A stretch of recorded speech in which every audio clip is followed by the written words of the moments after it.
Hi everyone, मेरा नाम विकास अग्रवाल है। मैं एक ऑप्टोमेट्रिस्ट हूँ। आज मैं आपको लेसिक लेजर के विषय में जानकारी दूंगा।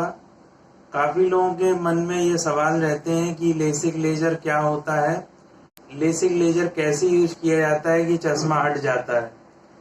आज मैं आपको इन सब के विषय में डिटेल बाई डिटेल बताऊंगा। लंबा वीडियो हो सकता है तो इसको ध्यान से देखिएगा। लेजर का फुल फॉर्म होता है लेजर इन सिटू केराटोमिलियोसिस।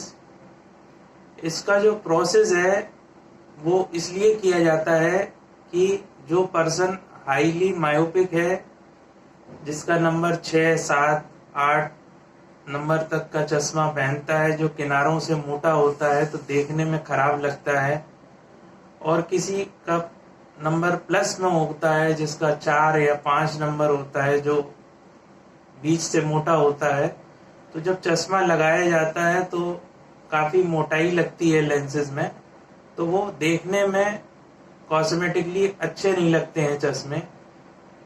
और किसी किसी को हाई सिलेंड्रिकल नंबर होता है 3.5, 4, तो उन पेशेंट्स को भी थिक शीशे, मोटे शीशे लगाए जाते हैं। तो इसलिए ही आज के टाइम में चश्मा हटाने के लिए लेसिक लेजर का यूज किया जाता है। मायोपिया क्या है, हाइपरमेट्रोपिया क्या है और एस्टिग्मेटिज्म क्या है, पहले ये समझते हैं, तब आपको समझ में आएगा कि लेसिक लेजर में क्या किया जाता है कि चश्मा हट जाता है। तो मायोपिया में क्या होता है कि हमारी आँख का जो आईबाल की जो लेंथ होती है वो नॉर्मल से कुछ बड़ी होती है, और कुछ कॉर्निया का जो कर्वेचर होता है वो भी गुम्बदनुमा होता है या ज़्यादा होता है। तो जो रेज आती हैं हमारी पैरेलल रेज इन्फिनिटी से, या कोई भी ऑब्जेक्ट हम लोग देखते हैं वो डायरेक्ट रेटिना पे ना फोकस होकर रेटिना के आगे फोकस हो जाता है, क्योंकि मायोपिया में कुछ लेंथ बढ़ी हुई होती है, आईबाल का साइज बड़ा हुआ होता है, तो वो आगे फोकस हो जाता है। उस कंडीशन में हमें दूर की वस्तु धुंधली दिखाई देती है, तब हम स्पेक्टिकल या चश्मे का यूज करके वो जो रेज अंदर एंटर होती हैं वो रेटिना के आगे फोकस हुई हैं, तो उसमें माइनस लेंस या कॉन्केव लेंस का यूज करके वो रेज को रेटिना पे फोकस कराने का काम किया जाता है। इसी तरीके से जो हाइपरमेट्रोपिया होता है, हाइपरमेट्रोपिया में जो आईबाल का साइज है वो कुछ छोटा होता है, और कुछ जो कॉर्निया का शेप है वो कुछ फ्लैट होता है नॉर्मल से, और जो रेज आती हैं वो रेटिना पे ना फोकस होकर रेटिना के पीछे फोकस हो जाती हैं, जिससे हमें दूर का ऑब्जेक्ट तो कुछ क्लियर दिखाई देता है, नज़दीक में दिक्कत होती है देखने में। तो उस कंडीशन में भी कभी कभी प्लस हाई पावर का नंबर लगाना पड़ता है। तो इस कंडीशन में भी लेसिक लेजर लोग कराते हैं जो मोटा ग्लास नहीं पहनना चाहते हैं। ऐसे ही हमारी आंख में एक एरर और होता है जिसको हम लोग एस्टिग्मेटिज्म बोलते हैं।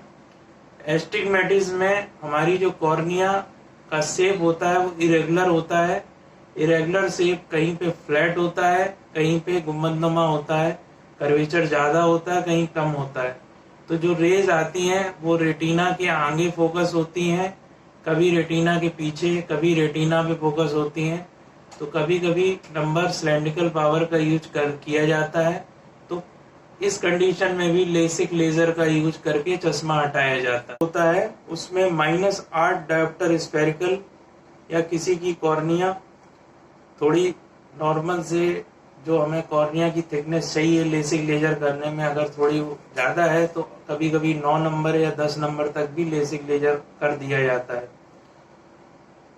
हाइपरमेट्रोपिया में +6 नंबर तक लेसिक लेजर के द्वारा चश्मे का नंबर हटाया जा सकता है, और एस्टिग्मेटिज्म में जिसका सिलेंड्रिकल पावर है उसमें +4 या -4 नंबर तक का सिलेंडर नंबर हटाया जा सकता है। ये चाहता है मुझे चश्मे से आज़ादी मिल जाए, तो वो लेसिक लेजर एक ऑप्शन को बेहतर मानता है चश्मे से आज़ादी के लिए। तो लेसिक लेजर में क्या होता है ये भी आज चर्चा करेंगे। सबसे पहले मैं बता दूं कि लेसिक लेजर, जब आप डॉक्टर के यहाँ जाते हैं, रिफ्रैक्टिव सर्जन के पास जाते हैं, तो वो कुछ जांचें आपकी करता है वो जांच करने में 1 से 2 घंटे का समय या 3 से 4 घंटे का समय भी लग सकता है। तो उसमें पर्सन की कॉर्निया की थिकनेस चेक की जाती है। जो लेसिक लेजर होता है उसमें कॉर्निया की जो थिकनेस है वो 500 माइक्रोन से ऊपर होनी चाहिए, मीन्स 0.50 mm से ऊपर होना चाहिए।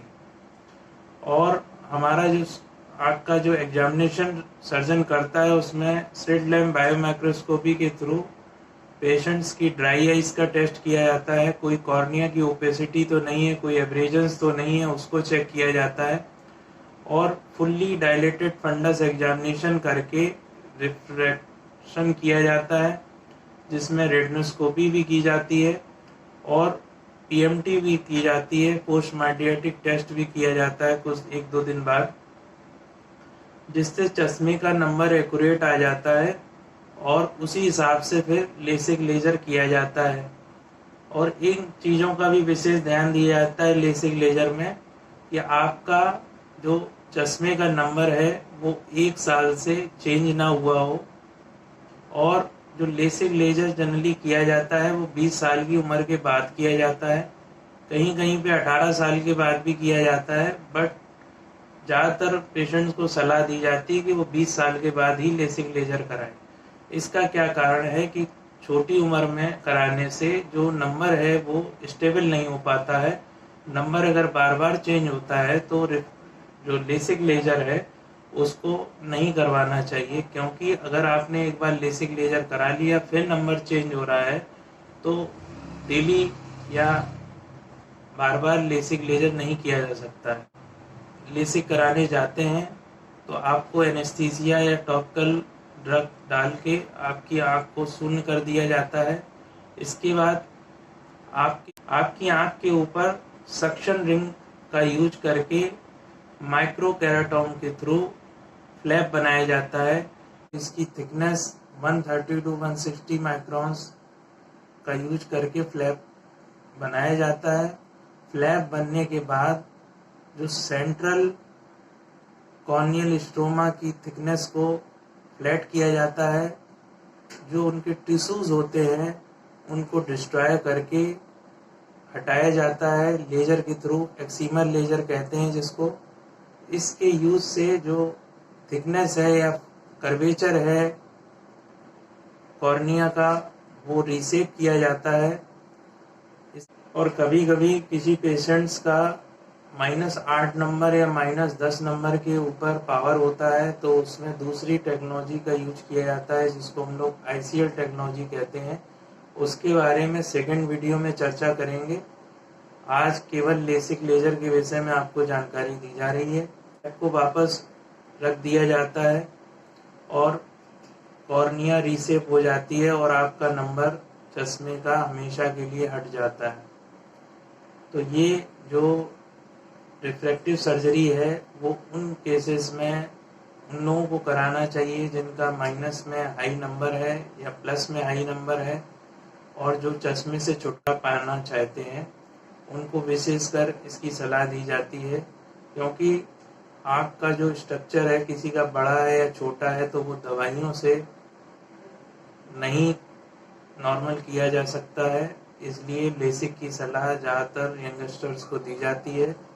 के बाद कुछ पेशेंट्स को आँखों में चुभन या एबी सेंसेशन की शिकायत, पानी की शिकायत हो सकती है और कुछ टाइम के लिए आपको प्रिकॉशन लेने पड़ते हैं कि 1-2 दिन टीवी या मोबाइल या कंप्यूटर नहीं चलाना है। कुछ गॉगल या ब्लैक गॉगल या ट्रांसपेरेंट गॉगल आपको एडवाइस किए जाते हैं कि जिससे आपकी आँख में डस्ट, धूल, मिट्टी ये ना जाए। और कुछ लुब्रिकेंट्स, आई ड्रॉप्स आपको प्रिस्क्राइब किए जाते हैं, वो आपको रेगुलर डालने पड़ते हैं 1 महीने तक, या किसी में एबी सेंसेशन रहता है तो 2 से 3 महीने भी लुब्रिकेंट्स, आई ड्रॉप्स का यूज किया जाता है। हील तो बहुत जल्दी हो जाती है, लेकिन कुछ लेजर की वजह से आप लोगों को लुब्रिकेंट्स, आई ड्रॉप्स लंबे समय तक डालने पड़ सकते हैं। तो ये प्रोसेस जो है वो ज़्यादा टाइम नहीं लेता, पूरा प्रोसेस होने में 15 से 20 मिनट का टाइम लगता है और आपको चश्मे से आज़ादी मिल जाती है। लेज़र होने के बाद आपको कुछ सावधानियां रखनी पड़ती हैं, जैसे आपको सर से नहाना नहीं है, कंधे से नहाना है। कुछ टाइम के लिए आंखों में पानी साबुन नहीं जाना चाहिए 1 हफ्ते के लिए, और कोशिश करें कि 15 से 20 दिन आप केयर करके रखें। टोटल 1 महीने तक आपको केयर करनी है, लेकिन हफ्ते भर तो आपको आंखों में बिल्कुल पानी जाना नहीं चाहिए। ये गॉगल का यूज़ करें, लुब्रिकेंट्स आई ड्रॉप रेगुलर यूज़ करें, और जो भी दवाइयाँ दी गई हैं वो आप रेगुलर यूज़ करें। यदि वेट नहीं उठाना होता है 1 महीने तक, कोई कॉस्मेटिक आइटम आपको 1 से 2 महीने तक यूज़ नहीं करने होते हैं। वीडियो आपको थोड़ा पसंद आया हो तो इसको सब्सक्राइब कर लें, लाइक कर लें, और आगे आने वाली वीडियो को देखने के लिए बेल आइकन ज़रूर दबा दें। Thank you very much.